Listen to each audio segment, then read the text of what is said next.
السلام علیکم دوستوں، امید ہے آپ لوگ سب خیریت سے ہوں گے۔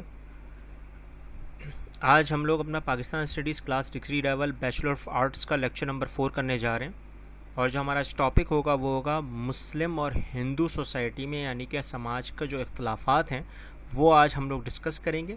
لیکن اس سے پہلے ہم یہ چیک کریں گے کہ ہم نے اس کے پریویس لیکچر میں کیا پڑھا تھا۔ ہم نے جو پریویس لیکچر میں ڈسکشن کی تھی وہ یہ کی تھی کہ سوورنٹی ان اسلام، یعنی کہ حاکمیت اور اقتدار اسلام میں کیا ہے، اور نظریے کی جو بنیاد ہے وہ کہاں سے شروع ہوئی ہے اور کہاں پہ اس کا ارتقا ہوا، اوریجن کہاں پہ ہوا ہے، بنیادیں کہاں سے نکلی ہیں، اور وہ کون سی ایسی اسلامی نظریات میں بنیادیں ہیں وہ ہم نے اس لیکچر میں ہم نے ڈسکس کی تھیں۔ ٹھیک ہے، اگر آپ نے وہ لیکچر نہیں دیکھا ہے تو آپ جا کے ضرور لیکچر کو دیکھیں اور ہمارے ساتھ شیئر کریں اگر آپ کو کوئی چیز سمجھ میں اگر نہیں آئی ہو۔ آج کے ریگارڈنگ جو آپ کے پاس بورڈ میں سوال آ سکتا ہے اور آنے کے چانسز پر ہوتا ہے وہ یہ ہوتا ہے کہ آپ مین ڈفرینسز لکھیں ہندو مسلم سوسائٹی میں، یعنی کہ ہندو اور مسلمانوں کے سماجی اختلافات بیان کریں، کیونکہ برِ صغیر میں اب تک یہ کانسیپٹ چلتا ہوا آ رہا ہے تو آپ کے پاس یہ سوال آ سکتا ہے۔ تو اگر آپ نے نوٹ کرا ہو کہ اس کے درمیان میں آپ کے پاس ایک کانسیپٹ آتا ہے کمپیریٹیو انالیسس کا، تقابلی تجزیے کا، اور تقابلی تجزیے کے حساب سے اگر دیکھا جائے تو ہندو اور مسلمس صدیوں تک، یعنی کہ کہنے مطلب 1000 سال سے بھی زیادہ برِ صغیر میں ایک دوسرے کے ساتھ کانسیپچولی رہ رہی ہیں اور رہ چکی ہیں، کیونکہ ہم نے جو کانسیپٹ اس سے پہلے پڑھا تھا وہ امیت اور عباسیت کے دور کا پڑھا تھا، کیونکہ بیچلر آف آرٹس کے اسٹوڈنٹس کے حساب سے اگر دیکھا جائے تو سوشل اور کلچرل ویلیوز جو ہیں ہندو اور مسلمس کے حساب سے اس وقت ڈفرینس میں نہیں آئی جتنا اب آ گئیں۔ وہ اس لیے آئیں کیونکہ اس کے درمیان میں سب سے ایک اہم کردار آ گیا تھا ثقافتی اور سماجی لحاظ سے، وہ تھے انگریز۔ اب وہ کیا تھا کیا نہیں تھا وہ آگے چل کے ہم ڈسکس کریں گے، لیکن آج کا جو کانسیپٹ ہے وہ یہی ہے کہ اس کانسیپٹ کو رکھتے ہوئے جو ہندوؤں نے ہمارے ساتھ اور جو انگریزوں نے کیا، تو وہ کانسیپٹ کیا بنا آج کے دور کے حساب سے، ٹو نیشن تھیوری کا، دو قومی نظریے کا۔ اب یہ دو قوموں کا الگ الگ نظریے کا پورا فقدان آتا ہے۔ اب وہ فقدان کہاں پر آیا اور وہ کون سے ایسے عوامل آئے جس کی وجہ سے آج پاکستان کریٹ ہوا ہے، بنایا گیا ہے، تشکیل میں آیا ہے۔ اگر دیکھا جائے تو اختلافات میں جو اس وقت کے حساب سے بھی تھے اور جو ابھی بھی ہیں اور اب بہت زیادہ ہیں، ان کو جو میجر ڈفرینسز میں اگر رکھا جائے جو بہت زیادہ ہوتی ہیں، تو اس میں پہلا کیا آتا ہے، ہندو مسلم سوسائٹی۔ اب سماج کے حساب سے دیکھ لیتے ہیں کہ سماج کے حساب سے اگر دونوں کا ایک نظریے کو دیکھیں تو مسلمانوں کے کانسیپٹ میں ایک امہ کا کانسیپٹ ہے، ملت کا کانسیپٹ ہے۔ ملت کا مطلب یہ ایک نیشن، آپ کتنی بھی سویلائزیشن سے آ رہے ہو، جو بھی آپ کا کاسٹ سسٹم ہو، آپ اسلام کے دائرے میں آپ ایک ہو گئے، اور اگر ایک ہو گئے تو ایک کی فکر ہو گئی، تو اس کا مطلب یہ کہ آپ کا کانسیپٹ ہو گیا توحید کا اور ونس آف اللہ کا۔ اور جب ایک کانسیپٹ آ گیا تو یعنی کہ ہولی قرآن اور سنت جو اس کی تعلیمات ہیں وہی آپ نے اس کے اوپر عمل کرنا ہے۔ جبکہ ہندوؤں کے کانسیپٹ میں بھگوانوں کا کانسیپٹ، اور ہم نے لیکچر 1 میں بھی دیکھا تھا کہ اس کے حساب سے اس وقت کے دور میں ہی جب یہاں اسلام پھیلنے کے لیے آیا اور پھیلنا جب شروع ہوا تو اس وقت کے حساب سے 4802 بھگوانوں کا کانسیپٹ وجود میں آ چکا تھا، اور آج کے حساب سے 21ویں صدی کے حساب سے 30 کروڑ سے بھی زیادہ بھگوان ہیں، اور یہ کاؤنٹنگ ابھی تک چل رہی ہے۔ تو گاڈس کا کانسیپٹ اب تک چل رہا ہے اور دیوتا کا کانسیپٹ رہا ہے۔ اچھا، عبادت کے حساب سے بدھوں کا کانسیپٹ ہے، دریاؤں کا کانسیپٹ ہے، جانوروں کا، اب یہ سارے کانسیپٹ آج تک ہندوؤں میں، کیونکہ بیکاز آف کلاس سسٹم، اور یہ وہ کلاس سسٹم کے حساب سے جو اس وقت کے دور کے حساب سے آج دونوں میں اختلاف ہے وہ یہی ہے۔ ٹھیک ہے، بات سمجھ میں آ گئی۔ اور اختلاف کے حساب سے جو کانسیپٹ آف ویلتھ کا آتا ہے، اچھا دولت کے حساب سے یا مال کے حساب سے اسلام کا کانسیپٹ بالکل ہی الگ ہے، وہ ہے خدمات کا، سروسز کا، خیرات، فطرہ، صدقہ وغیرہ۔ یہ ایم آف لائف نہیں ہے، مقصد نہیں ہے زندگی کا، نہیں کما کے بس جمع کرو اور عیاشیاں کرو، نہیں، ایسا نہیں ہے۔ اصل کانسیپٹ اسلام میں یہ ہے کہ آپ کتنا لوگوں میں خدمت کرتے ہیں کمانے کے بعد، چاہے وہ اپنے گھر والے ہوں، چاہے آپ کے پڑوسی ہوں، چاہے آپ کے رشتہ دار ہوں، آپ جتنا خیرات کرو گے اتنا ہی آپ کو بینیفٹ ہے۔ یہ ہے مسلمانوں کا کانسیپٹ، اور اسی کا الٹ کون سا ہے، ہندوؤں کا۔ ہندوؤں کا ایم ہے، ان کا تو باقاعدہ پورا بھگوان کا کانسیپٹ ہے لکشمی کا، جتنی زیادہ گھر میں لکشمی ہوتی ہے اتنی آپ کی برکت ہے، اور برکت ہے تو یعنی کہ آپ اتنی اچھے ہو، اور اچھے ہو تو یعنی کہ اتنے ہی مقام والے ہو۔ یہ وہ کانسیپٹ ہیں جو بہت زیادہ مس میچ کرتے ہیں اسلام سے ہندوؤں کے کانسیپٹ میں. اب وہی رواج آہستہ آہستہ مسلمانوں نے ہندوؤں کا لینا شروع کر دیا ہے. لیکن حیرانی کی بات یہاں پر یہ ہوتی ہے کہ کیا واقعی میں یہ چیزیں ہونی چاہیے؟ ایکوائرنگ آف ویلتھ نہیں، وہ صحیح ہے کہ وہ تو ظاہر بات ہے، مالدار ہونا تو کوئی بری بات نہیں ہے، لیکن یہ سوچ کے بیٹھ جانا کہ نہیں میں ہی ہوں، تو یہ ایک ہے، یہ کانسیپٹ ایک آ گیا ہے. اور یہ ہندوؤں کے کانسیپٹ میں کہ جو جتنا مالدار ہوگا وہی ہے، صرف وہی امیر ترین ہے، وہی سب سے زیادہ سخی ہے، ایسا ہی ہوگا. تو ایسا نہیں ہوتا. اصل اسلام کا کانسیپٹ یہ ہے کہ آپ جتنا لوگوں کی خدمت کریں گے، لوگوں کو دیں گے، صدقہ، خیرات، فطرہ، یہ جتنا آپ دیں گے، تو مسلمانوں کا یہ کانسیپٹ ہے. تو یہ دونوں ڈفرینسز میں آتا ہے.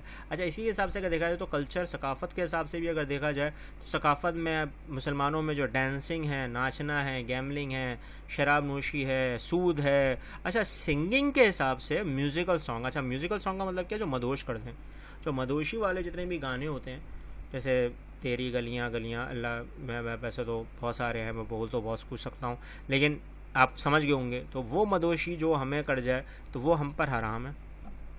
ہاں، ناچنے کے حساب سے ناچنا حرام ہے، جھومنا حرام نہیں ہے. ناچنے اور جھومنے میں بڑا فرق ہوتا ہے، تو وہ الگ بات ہے. ہم نے جھومنے کو بھی ناچنے ہی قرار دے دیا اٹھا کے، تو ایسا نہیں ہے. تو یہ وہ چیزیں ہیں کہ جہاں پر مسلمانوں کے کانسیپٹ کے حساب سے بالکل الگ ہیں، اور ہندوؤں کے کانسیپٹ میں تو ناچنا اور گانا ان کے مذہب میں ہی ہے، تو یہ ان کو بچپن سے ہی سکھایا جاتا ہے اور ان کا بالکل ایک رواج ہے.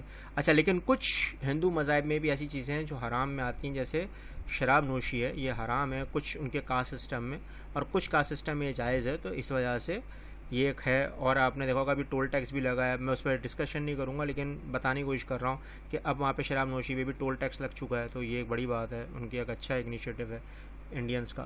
تو یہ ایک اچھا ہے. تو پھر ہندو کلچر کا اگر آپ سے دیکھا جائے تو ثقافت کے حساب سے، اور ہم لوگ پوری ثقافت پوری دنیا کی لے کر آ رہے ہیں، تو ہماری ثقافت کا پورا ایک نظام آ رہا ہے، ٹھیک ہے نا. تو ایک یورپ، مڈل ایسٹ افیئر کا پورا کانسیپٹ لے کر ہم لوگ بر صغیر میں لے کر آئے. تو یہ وہ کانسیپٹ ہے جہاں پہ کلچر رواج بہت زیادہ قائم ہوا اور اب تک قائم ہے، ٹھیک ہے نا. تو یہ ایک تھا. اچھا، سوشل ڈفرینسز کے حساب سے، اقتصادی حساب سے، اب سسٹم، کلاس سسٹم. اچھا، اسلام میں کلاس سسٹم کا کوئی کانسیپٹ نہیں ہے.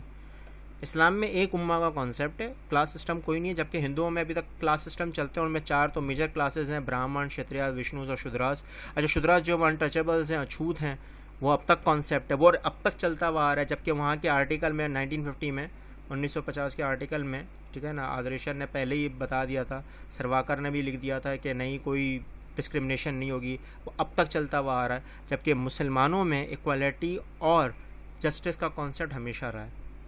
اب بھلے ہی جتنے برے ہوں، لیکن یہ کانسیپٹ ہے اور یہ رہے گا. کیوں؟ کیونکہ یہ اسلام کے امہ کا سب سے اہم کانسیپٹ رہا ہے، اور اس وقت کے حساب سے بھی سب سے زیادہ تھا. آج کے حساب سے تو ایک الگ ہی ڈفرینس ہے، لیکن اس وقت کے حساب سے تو یہ ایک اہم تھا. اور سوشل ان ایکوالٹی اب تک کس میں پائی جاتی ہے؟ ہندوؤں میں. اور یہ ہے، یہ اب تک ہے، ایسا نہیں ہے کہ ختم ہو گیا، یہ اب تک ہے. اور کوئی کہتا ہے نہیں ہے تو وہ بھی سو ہی رہا ہے، لگ رہا ہے. اچھا، پھر آپ کے پاس آتی ہے زبان. اچھا، لینگویج. اچھا، لینگویج کے حساب سے دیکھا جائے، زبان کے حساب سے دیکھا جائے تو اردو جو ہے، جو آج کے حساب سے مسلمانوں کی سب سے اہم زبان آتی ہے، اس میں سب سے زیادہ الفاظ کس کے آتے ہیں؟ عربک اور فارسی، پرشینس کے. تو عربک کا کانسیپٹ تو ہے، اور ہندوؤں کو عربک بڑی بری لگتی ہے. اب وہ کیوں ہے، وہ ایک الگ میٹر ہے، اس میں ہم ڈسکس نہیں کریں گے، کیونکہ ہمارے سوال کا اس سے کوئی لینا بھی نہیں ہے. تو اگر آپ نے نوٹ کرا ہو تو اس کے حساب سے اگر عربک اور اردو کا حساب سے دیکھا جائے تو اردو 30 زبانوں سے مل کر ایک زبان، اور پھر 72 زبانوں کا ارتقاء اس میں ہوا ہے، یعنی کہ اس میں اوریجن بھی ہوئی ہے، بنیادیں اب تک چل رہی ہیں الفاظوں کا اب تک اس میں. اچھا، اور اردو زبان پولائٹ ہے، ٹھیک ہے نا. اس میں لوگوں کا، مفکرین کا لکھنا ہے کہ اس میں اب تک کوئی گالیوں کا رواج شروع نہیں ہوا ہے، گالیوں کا ارتقاء نہیں ہوا ہے. تو یہ ایک بڑی بات ہے. اردو ایسی زبان تھی اور اب اردو کیسی زبان ہو گئی ہے، ہم تو آپ میں سے زیادہ بہتر جانتے ہیں. بیچ میں انگریزی بھی آ جاتی ہے، پتہ نہیں کون کون سے الفاظ آ جاتے ہیں اردو کے، تو اب وہ خالص اردو. لیکن اس وقت کے حساب سے اردو سب سے زیادہ اہمیت کے حامل میں تھی. اور ہندی زبان، کیونکہ اردو میں ہندی اور سنسکرت کی زبان بھی آتی ہے، الفاظ آتے ہیں، یہی وہ چیزیں تھیں جس کی وجہ سے اسلام کو سب سے زیادہ اہمیت کا درجہ دیا جا رہا تھا. اچھا، اور ہندی کے حساب سے اگر دیکھا جائے تو ہندی پرکرت اور سنسکرت کے حساب سے، ہندوؤں کے حساب سے ان کی اہم زبان رکھی جاتی ہے، ٹھیک ہے. یہ ایک وجہ ہے. اچھا فوڈ اور ڈریس کے حساب سے اگر دیکھا جائے تو مسلمانوں میں حلال فوڈ کا کانسیپٹ ہے. اچھا وہی گوشت کا بھی کانسیپٹ ہے, جو اللہ نے جو حلال چیزیں قرار دی ہیں وہ کھانا لازمی ہے, اور کچھ حرام چیزیں بھی حلال ہو جاتی ہیں اس وقت کہ جب آپ کی موت کا کہیں نہ کہیں اللہ نہ کرے ذریعہ آ رہا ہو, تو اس وقت پھر آپ وہ چیزیں کر سکتے ہیں, لیکن زیادہ تر حلال فوڈ کا کانسیپٹ ہے. اسی طرح قمیص شلوار, پاجامہ, کرتا, شیروانی. اچھا برقعے کا کانسیپٹ بھی ایک ہے, وہ ہندوؤں کا بھی کانسیپٹ آتا ہے لہنگا, کہ لہنگا اگر دیکھا جائے تو پورا ہی کور کرتا ہے, صرف چہرہ چھوڑ دیتا ہے اور ہاتھ چھوڑ دیتا ہے, لیکن بھاری ہوتا ہے, لیکن اس پہ ڈیزائن آ جاتا ہے. تو وہ کانسیپٹ آپ وہاں نہیں دیکھیں گے, لیکن یہاں ضرور دیکھیں گے, تو وہ غلط ہے. مسلمانوں میں غلط ہو گیا اور ہندوؤں میں صحیح ہے. تو پہلے دوروں میں ان کے راجاؤں کے دوروں میں لہنگا زیادہ چلتا تھا, خواتین لہنگا پہنتی تھیں, لیکن اب چلو ایک الگ کانسیپٹ ہے. تو اچھا, اور ہندوؤں کے کانسیپٹ میں اگر دیکھا جائے تو مٹن وہاں پہ حرام ہے. کچھ مذاہب یعنی کچھ کاسٹ سسٹم میں مٹن حرام ہے, لیکن شتریا میں جو ان کے وارئرز ہیں وہ مٹن کھا سکتے ہیں. تو یہ ایک ہے. تو مگر گاؤں ماتا کا کانسیپٹ تو رہا ہی رہا ہے کہ ان کے یہاں گاؤں ماتا بھگوان کا روپ میں آتی ہے, اور ان کے جو ڈریس میں آتا ہے تو وہ دھوتی ہے, لنگوٹی ہے, لہنگا ہے, ساڑی ہے, ٹھیک ہے نا. اور دھوتی کا کانسیپٹ اور جو مسلمانوں کا کانسیپٹ ہے وہ تھوڑا الگ ہے. وہ ڈسکشن میں اگر دیکھا جائے تو دھوتی جو پنجابی پہنتے ہیں ان کا جو کانسیپٹ آتا ہے وہ زیادہ ذرات کے حساب سے آتا ہے. تو وہ ذرات کے حساب سے اگر جب اترتے ہیں تو پینٹ یا شلوار پہن کے اتر نہیں سکتے, بھاری ہو جائے گا, اور پھر کیا ہوگا اللہ ہی رحم, آپ سمجھ سکتے ہو. تو اس لیے پھر دھوتی کا کانسیپٹ آ جاتا ہے, ٹھیک ہے نا. اور دھوتی پاجامے کے کانسیپٹ میں رکھتے ہیں کون؟ پنجابی, ہمارے مسلمانوں کے. میں ہندوؤں کی بات نہیں کر رہا, ہندوؤں کا ایک الگ ہی کانسیپٹ ہے, ہمارا ایک الگ کانسیپٹ ہے. تو یہ اس کو آپ میچ نہیں کیجیے گا, یہ ڈفرینس ہے. یہ وہ ڈفرینس ہے جس کی وجہ سے میں نے یہاں مینشن کیا ہے, ٹھیک ہے, بات سمجھ میں آ گئی. اسی طرح سینٹرز, اچھا سینٹرز اگر دیکھا جائے, انسٹیٹیوشن دیکھا جائے تو مکہ, مدینہ اور بیت المقدس سب سے اہم مقدس مقامات ہیں مسلمانوں کے. اور اسی طرح اگر ہندوؤں کا دیکھا جائے تو درواقہ, دوہیا اور ماؤنٹ ایوریسٹ ہیں. یہاں پہ آپ سمجھ گئے ہوں گے. اور زیادہ بات ہے دوہیا میں تو آپ نے دیکھا ہوگا گنگا اور جمنا کا کانسیپٹ ہے. تو یہ ایک ہے. اچھا آرٹس اور بلڈنگس میں اگر دیکھا جائے, اچھا تو آرکیٹیکچر کے حساب سے اگر دیکھا جائے تو ڈومز اور راؤنڈ روفس. اچھا یہ راؤنڈ روفس کا جو سب سے اہم کانسیپٹ جو مفکرین بار بار لکھتے ہیں, مسلمانوں کا جو جب بھی یہ گنبد کا ایک کانسیپٹ آتا ہے نا, تو گنبد کا مطلب اسفیئر, اور اسفیئر کا مطلب کیا ہے؟ ایک کانسیپٹ. ہر اسفیئر کا ایک کانسیپٹ. آپ نے دیکھا ہوگا آپ کسی بھی مسجد کو اٹھائیں, چاہے وہ بادشاہی مسجد ہو, لال قلعہ, کوئی بھی ہو, اگر آپ اس کے اسفیئر کے اوپر دیکھیں گے تو اس میں ایک نوک بنی ہوئی ہوگی. یہ نوک کا کانسیپٹ ایک ہے, اور ایک کے کانسیپٹ کا مطلب سمبل آف مسلم, یعنی کہ ایک کا کانسیپٹ. ہمارے پوری مسلم امہ میں ایک کا کانسیپٹ, ہم جتنے بھی اسفیئر میں ہوں اس کا سینٹر ہمیشہ ایک ہوگا. تو ہم لوگ کا کانسیپٹ ایک ہے. یہ ہماری پہچان تھی, یہ مسجدوں کی پہچان تھی, اور یہ وہ عبادت گاہیں تھی جہاں پر مسلمانوں کا رواج قائم ہوتا تھا. مندروں کے کانسیپٹ میں بھی یہ کانسیپٹ ڈالا گیا, لیکن وہ کانسیپٹ میں اگر دیکھا جائے تو ان کا زیادہ تر ٹرائنگل ہے, ان کا زیادہ تر اسفیریکل ہے. اسفیریکل نہیں ہے, ٹرائنگل ہے, اور زیادہ تر ریکٹینگل ہے. یہ کانسیپٹ اسکوائر کا کانسیپٹ ہے دیوی دیوتاؤں کا. تو یہ مندرس کا کانسیپٹ اور ہندوز کے کانسیپٹ میں بڑا, یعنی کہ مسلمانوں کے اور ہندوؤں کے کانسیپٹ میں بڑا ڈفرینس آتا ہے. اچھا پھر آتا ہے سب سے اہم بات, وہ ہے لائف اور ڈیتھ کی. اچھا لائف اور ڈیتھ میں اگر دیکھا جائے تو سب سے زیادہ مسلمانوں کے جب بچہ پیدا ہوتا ہے تو اس کے کان میں اذان دی جاتی ہے, اور جب مرتا ہے انسان تو اس کو دفنا دیا جاتا ہے.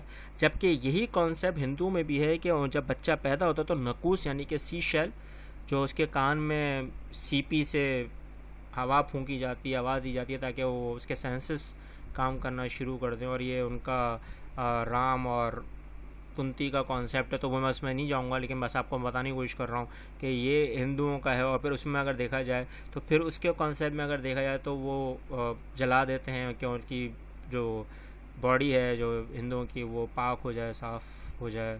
تو اسی کے کانسیپٹ میں ایک اور کانسیپٹ آ گیا ستی کا, کہ جو کنواری لڑکی ہوگی اگر اس کا شوہر اگر مر جاتا ہے اس کے ساتھ بھی اس کو جلا دیا جاتا ہے. اب یہ بھی صرف دو ہی کاسٹ سسٹم میں آتے ہیں, جس میں آپ نے اگر نوٹ کرا ہو وہ زیادہ تر وشنو اور شودراز میں آتے ہیں. وہ برہمن میں کانسیپٹ نہیں ہے, برہمنوں میں یہ ستی کا کانسیپٹ نہیں ہے. تو یہ ایسے چیزیں تھیں جہاں پر ڈفرینسز آ رہے تھے, اور اب تک ڈفرینسز یہ قائم ہیں, ٹھیک ہے نا. اس لیے پاکستان اور ہندوستان کا سب سے اہم کانسیپٹ چل رہا ہے. اور اگر آپ نے نوٹ کرا ہو کہ مسلمانوں کے حساب سے ڈسکرمنیشن نہیں ہے, وہ ایکوالٹی اور جسٹس کے کانسیپٹ میں ہیں. اور اس وقت کے یعنی کہ مغلوں کے دور کے اور اس وقت کے حساب سے جو سب سے زیادہ اہم کردار ان کو سمجھانے کے لیے جو ہے وہ ہے تھے کون؟ صوفیاں. اچھا صوفی کلاموں کا کانسیپٹ انشاءاللہ ہم نیکسٹ لیکچر میں پڑھیں گے. آج کا لیکچر ہمارا یہیں ختم ہوتا ہے, ٹھیک ہے نا. اگر آپ کو کوئی چیز سمجھ میں نہیں آئی ہو تو وہ ضرور شیئر کریں, اور جو چیز سمجھ میں آئی ہو وہ بھی شیئر کریں. ہمارے چینل کو سبسکرائب کریں اور ان بچوں ان لوگوں تک پہنچائیں جن کو ان کی ضرورت ہے. ملتے ہیں نیکسٹ لیکچر میں. اللہ حافظ.